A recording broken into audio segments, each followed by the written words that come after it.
ನಮಸ್ಕಾರ ಎಲ್ಲ ನಮ್ಮ ಕರ್ನಾಟಕ ಜನತೆಗೆ. ನಾವಿವತ್ತು ದಿಂಬಮ್ ಘಾಟಲ್ಲಿದ್ದೀವಿ.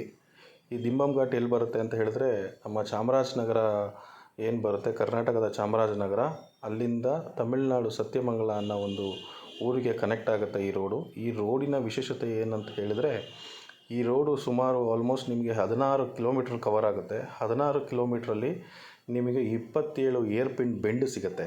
27 ಏರ್ ಪಿನ್ ಬೆಂಡಲ್ಲಿ ನಿಮಗೆ ಆಲ್ಮೋಸ್ಟ್ ನಿಮಗೆ ಸಿಂಗಲ್ ರೋಡೇ ಇದೆ. ಇದು ಕಂಪ್ಲೀಟ್ ನಿಮಗೆ ಸ್ಟಾರ್ಟ್ ಆದಾಗಿಂದನೂ ನಿಮಗೆ ಎಂಡ್ ಆಗೋ ತನಕನೂ ಸಿಂಗಲ್ ರೋಡೇ ಇದೆ. ಇದನ್ನು ದಿಂಬಮ್ ಘಾಟ್ ಅಂತ ಏನಕ್ಕೆ ಕರೀತಾರೆ ಅಂತ ಹೇಳಿದ್ರೆ, ಈ ಫಾರೆಸ್ಟು, ಈ ಒಂದು ಘಾಟ್ ಸ್ಟಾರ್ಟ್ ಆಗೋಕ್ಕಿಂತ ಮುಂಚೆ, ಈ ಏನು 27 ಏರ್ ಪಿನ್ ಬೆಂಡ್ ಇದೆ, ಅದು ಸ್ಟಾರ್ಟ್ ಆಗೋಕ್ಕಿಂತ ಮುಂಚೆ ಒಂದು ಹಳ್ಳಿ ಸಿಗುತ್ತೆ. ಅದರ ಹೆಸರು ದಿಂಬಮ್ ಅಂತ. ಆ ದಿಂಬಮ್ ಹೆಸರು ಇಟ್ಕೊಂಡೆ ಇದನ್ನು ದಿಂಬಮ್ ಘಾಟ್ ಅಂತ ಎಲ್ಲರೂ ಕರೀತಾರೆ.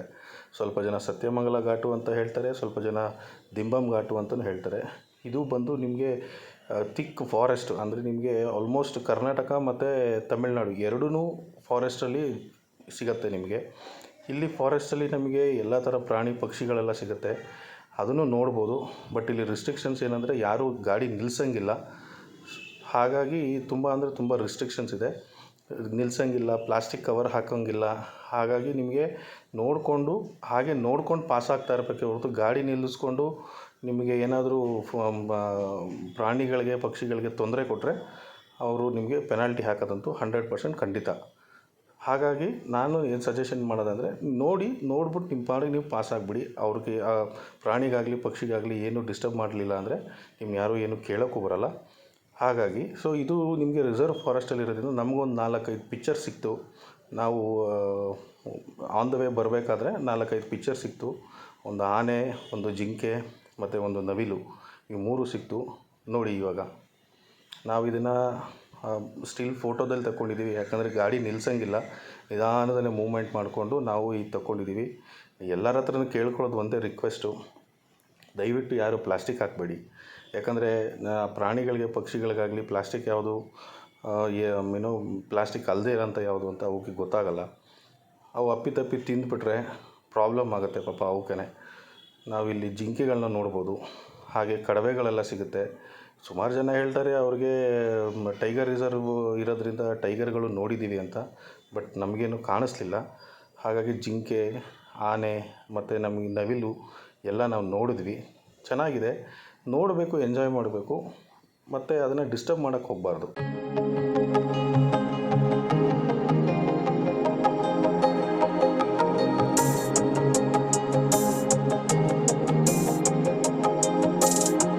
ನೋಡಿ ಫ್ರೆಂಡ್ಸ್, ಹೀಗಿತ್ತು ನಮ್ಮ ಒಂದು ದಿಂಬಮ್ ಘಾಟ್ನ ಒಂದು ಜರ್ನಿ.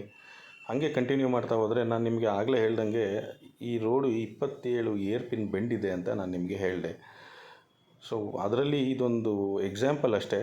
ಇದೇ ಥರ ತುಂಬ ಬೆಂಡ್ಗಳಿದೆ. 27 ಏರ್ ಪಿನ್ ಬೆಂಡ್ ಇದೆ. ಇದು ನೋಡಿ, ಇದು ಈ ಥರ ಕಂಪ್ಲೀಟಾಗಿ ನಾವು ಹೋಗ್ತಾ ಇರೋದು ಕಾರಲ್ಲಿ, ಕಾರ್ ಕಂಪ್ಲೀಟಾಗಿ ಬೆಂಡ್ ಆಗುತ್ತೆ. ಸೊ ಇದನ್ನು ಏರ್ ಪಿನ್ ಬೆಂಡ್ ಅಂತ ಹೇಳಿ ಅಲ್ಲಿ ಲೋಕಲ್ ಜನಗಳು ಅದಕ್ಕೆ ಇಟ್ಟಿದ್ದಾರೆ. ಅದು ಏನಕ್ಕೆ ಇಟ್ಟಿದ್ದಾರೋ ಏನೋ ನನಗಂತೂ ಗೊತ್ತಿಲ್ಲ, ಬಟ್ ಅವ್ರು ಏನು ಹೇಳ್ತಾರೆ ಆ ಥರ ನಾವು ಹೇಳ್ತಾ ಇದ್ದೀವಿ. ಅಲ್ಲೊಂದಾಯಿತು, ಮತ್ತು ಇನ್ನೊಂದು ಈಗೊಂದು ಬರ್ತಾ ಇದೆ ನೋಡಿ, ಇದೊಂದು ಬೆಂಡು. ಇದೇ ಥರ 27 ಏರ್ ಪಿನ್ ಬೆಂಡ್ ಇದೆ. ಅದರಲ್ಲಿ 3 ಮಾತ್ರ ತುಂಬ ಡೇಂಜರಸ್ ಆದಂಥ ಒಂದು ಏರ್ ಪಿನ್ ಬೆಂಡು. ಅಂದರೆ ಏನು ಕ್ರಾಸ್ ಇದೆ, ಆ ಕ್ರಾಸು ಭಾಳ ತಿರುವಲ್ಲಿದೆ. ಇಲ್ಲಿ ನಿಮಗೆ ಲಾರಿಗಳು ಎಲ್ಲ ಸಿಗುತ್ತೆ. ನೋಡಿ ವೀಕ್ಷಕರೇ, ಇದೇ ಆ ಒಂದು ಡೇಂಜರಸ್ ಆದಂಥ ಏರ್ ಪಿನ್ ಬೆಂಡು. ಇದು ತುಂಬ ಡೇಂಜರಸ್. ಇಲ್ಲಿ ತುಂಬ ಆಕ್ಸಿಡೆಂಟ್ಸು ಆಗಿದೆ. ಅದು ಬೇಕು ಅಂತ ಆಗಿದೆಯೋ ಇಲ್ಲ ಆಕ್ಸಿಡೆಂಟ್ ಥರ ಆಗಿದೆಯೋ ನಮಗಂತೂ ಗೊತ್ತಿಲ್ಲ, ಬಟ್ ತುಂಬ ಡೇಂಜರಸ್ ಇದೊಂದು. ಮತ್ತು ಇನ್ನೂ 2 ಇದೆ. ಅದು ಟ್ರೈ ಮಾಡ್ತೀನಿ ನಮಗೆ ಸಿಗುತ್ತಾ ವ್ಯೂಗೆ ಅಂಥೇಳಿ. ಈ ರೋಡ್ ಬಂದು ನಮಗೆ ತಮಿಳ್ನಾಡು ಮತ್ತು ಕರ್ನಾಟಕಕ್ಕೆ ಮೇನ್ ರೋಡ್ ಆಗಿರೋದ್ರಿಂದ ಈ ರೋಡಲ್ಲಿ ನಿಮಗೆ ತುಂಬ ಲಾರಿಗಳೆಲ್ಲ ಓಡಾಡ್ತಾ ಇರುತ್ತೆ. ಆವಾಗ ಭಾಳ ಕೇರ್ಫುಲ್ಲಾಗಿ ಓಡಿಸ್ಬೇಕು. ಯಾಕಂದರೆ ರೋಡ್ ತುಂಬ ಚಿಕ್ಕದಿರೋದ್ರಿಂದ ತುಂಬ ಕೇರ್ಫುಲ್ಲಾಗಿ ಗಾಡಿ ಓಡಿಸ್ಬೇಕು, ಇಲ್ಲಾಂದರೆ ಆಕ್ಸಿಡೆಂಟ್ ಆಗೋ ಸಾಧ್ಯತೆಗಳು ಇರುತ್ತೆ. ಮತ್ತು ಇಲ್ಲಿ ಏನಂತ ಹೇಳಿದ್ರೆ, ನಿಮಗೆ ಏರ್ ಪಿನ್ ಬೆಂಡ್ಸ್ ಏನಿದೆಯಲ್ಲ, ಇದು ಆಲ್ಮೋಸ್ಟ್ ನಿಮಗೆ 27 ಏರ್ ಪಿನ್ ಬೆಂಡ್ಸ್ ಇದೆ. ನಿಮಗೆ ಅಲ್ಲೇ ಬೋರ್ಡ್ಗಳೆಲ್ಲ ಹಾಕಿರ್ತಾರೆ, ಎಷ್ಟನೇ ಏರ್ ಪಿನ್ ಬೆಂಡ್ ಇದು, ಫಾರ್ ಎಕ್ಸಾಂಪಲ್ 1ನೇದ 2ನೇದ 3ನೇದ ಅಂತ ಹೇಳಿ ಏರ್ ಪಿನ್ ಬೆಂಡ್ಸನ್ನು ನೋಡಿ ಅಲ್ಲಿ ಕಾಣಿಸ್ಬೋದು. ಆ ಏರ್ ಪಿನ್ ಬೆಂಡ್ಸ್ ಎಲ್ಲ ಹಾಕಿರ್ತಾರೆ, ಎಷ್ಟನೇ ಏರ್ ಪಿನ್ ಬೆಂಡಲ್ಲಿ ನೀವು ಕಂಟಾಗ್ತಾ ಇದ್ದೀರಾ ನೀವು. ಫ್ರೆಂಡ್ಸ್, ಆಗಲೇ ಹೇಳ್ದಂಗೆ ಇದು ತುಂಬ ರಿಸರ್ವ್ ಫಾರೆಸ್ಟು. ನಿಮಗೆ ಮಧ್ಯ ಆನೆಗಳು ಸಿಗ್ಬೋದು, ಮತ್ತು ತುಂಬ ಪಕ್ಷಿಗಳೆಲ್ಲ ಸಿಗುತ್ತೆ. ಇದು ಒಂದು ಏರ್ಪಿನ್ ಬೆಂಡು, ಇದು ಒಂದು ಕರ್ವ್ ನೋಡಿ. ಇದು ತುಂಬ ಡೀಪ್ ಇರೋದ್ರಿಂದ ಭಾಳ ತುಂಬ ಅಂದರೆ ತುಂಬ ಕೇರ್ಫುಲ್ಲಾಗಿ ಓಡಿಸ್ಬೇಕು. ಸಮ್ಟೈಮ್ಸ್ ಇಲ್ಲಿ ಲಾರಿಗಳೆಲ್ಲ ಓಡಾಡ್ತಾ ಇರುತ್ತೆ. ಸಮ್ಟೈಮ್ಸ್ ಅವ್ರಿಗೆ ಬ್ರೇಕ್ ಡೌನ್ ಆಗಿಬಿಟ್ರೆ ತುಂಬ ಅಂದರೆ ತುಂಬ ಕಷ್ಟ ಆಗುತ್ತೆ. ಇಲ್ಲಿ ನೋಡಿ, ಇಲ್ಲಿ ಬ್ರೇಕ್ ಡೌನ್ ಆಗಿದೆ. ಇದನ್ನು ತುಂಬ ಅಂದರೆ ತುಂಬ ಕಷ್ಟ ಅವರಿಗೆ. ಮತ್ತು ಫಾರೆಸ್ಟ್ ಡಿಪಾರ್ಟ್ಮೆಂಟ್ ಅವ್ರು ಇರ್ತಾರೆ, ಕ್ರೇನ್ ಸಹಾಯ ಮಾಡಿಕೊಡ್ತಾರೆ, ಮತ್ತು ಅವ್ರು ಬಂದು ಹೆಲ್ಪ್ ಮಾಡಿಕೊಡ್ತಾರೆ ಎಲ್ಲ ಇರ್ತಾರೆ. ಆದರೂ ನಮಗೆ ಈ ಥರ ಮಧ್ಯ ರೋಡಲ್ಲಿ ಏನಾದ್ರು ಗಾಡಿ ಕೆಟ್ಟೋಗಿ ಮಧ್ಯ ಪ್ರಾಣಿ ಗಿಣಿ ಎಲ್ಲ ಬಂದರೆ ಭಾಳ ತುಂಬ ಅಂದರೆ ತುಂಬ ಹಿಂಸೆ ಆಗುತ್ತೆ. ಎಸ್ಪೆಷಲಿ ಕಬ್ಬು ಏನಾದ್ರು ತೊಗೊಂಡೋಗ್ತಾ ಇದ್ದರೆ ಅದು ಅಷ್ಟೇ. ಇಲ್ಲಿ ನೋಡಿ, ಇದು ನಿಮಗೆ ಅಪೋಸಿಟಲ್ಲಿ ಅವ್ರು ಲೋಡ್ ಲಾರಿ ಬಂದಾಗ ನಾವು ಉಲ್ಟಾ ಹೋಗಬೇಕಾಗತ್ತೆ ಇಲ್ಲಿ. ಯಾಕಂದರೆ ಲೋಡ್ ಇರುತ್ತೆ, ಅವರು ಕಟ್ ಮಾಡೋದಕ್ಕೆ ತುಂಬ ಲಾಂಗ್ ಕಟ್ಟು ತೊಗೊಂಡು ಅವ್ರು ಕಟ್ ಮಾಡಬೇಕಾಗತ್ತೆ ಗಾಡಿನ. ಹಾಗಾಗಿ ನಾವು ಸ್ವಲ್ಪ ಆಪೋಸಿಟ್ ಡೈರೆಕ್ಷನಲ್ಲಿ ಹೋಗಬೇಕಾಗತ್ತೆ, ಬೇರೆ ಏನೂ ಆಪ್ಷನ್ ಇಲ್ಲ ಇಲ್ಲಿ. ಹಾಗಾಗಿ ನಾವು ಹೋಗಲೇಬೇಕು. ಈ ಘಾಟ್ ಮುಗಿತಿದ್ದಂಗೆ ಫ್ರೆಂಡ್ಸ್, ನಮಗೆ ಸತ್ಯಮಂಗಲ ಘಾಟ್ ಮುಗಿತಿದ್ದಂಗೆ ನಮಗೆ ಬನ್ನೇರಿ ಅಮ್ಮ ದೇವಸ್ಥಾನ ಸಿಗುತ್ತೆ. ಅದರದ್ದೊಂದು ಸಣ್ಣ ಸ್ಮಾಲ್ ಒಂದು ವಿಡಿಯೋ ಮಾಡಿದ್ದೀನಿ. ಇದ್ರ ಫುಲ್ ಡೀಟೇಲಾಗಿ ಇನ್ನೊಂದು ವೀಡಿಯೋದಲ್ಲಿ ನಾನು ನಿಮಗೆ ಫುಲ್ ಡೀಟೇಲ್ಸ್ ಕೊಡ್ತೀನಿ. ಇಲ್ಲಿ ಏನು ಕಾಣ್ತಿದೆಯಲ್ಲ, ಇದು ಉಪ್ಪು. ಈ ಉಪ್ಪು ಬಂದು ಅವರ ಒಂದು ನಂಬಿಕೆ ಪ್ರಕಾರ ಈ ಉಪ್ಪನ್ನ ಆ ಥರ 3 ಸಲ ಇದು ಮಾಡಿ ಹಾಕಿದ್ರೆ ಅವರಿಗೆ ಎಲ್ಲ ಇರೋ ಕಷ್ಟಗಳೆಲ್ಲ ಪರಿಹಾರ ಆಗುತ್ತೆ ಅಂತ ಅವ್ರದ್ದೊಂದು ನಂಬಿಕೆ. ಆಗುತ್ತೆ ಅಂತ ಅವ್ರದ್ದೊಂದು ನಂಬಿಕೆ. ಸೊ ಹಾಗಾಗಿ ನಾವು ಅದನ್ನು ನೋಡಿದ್ವಿ.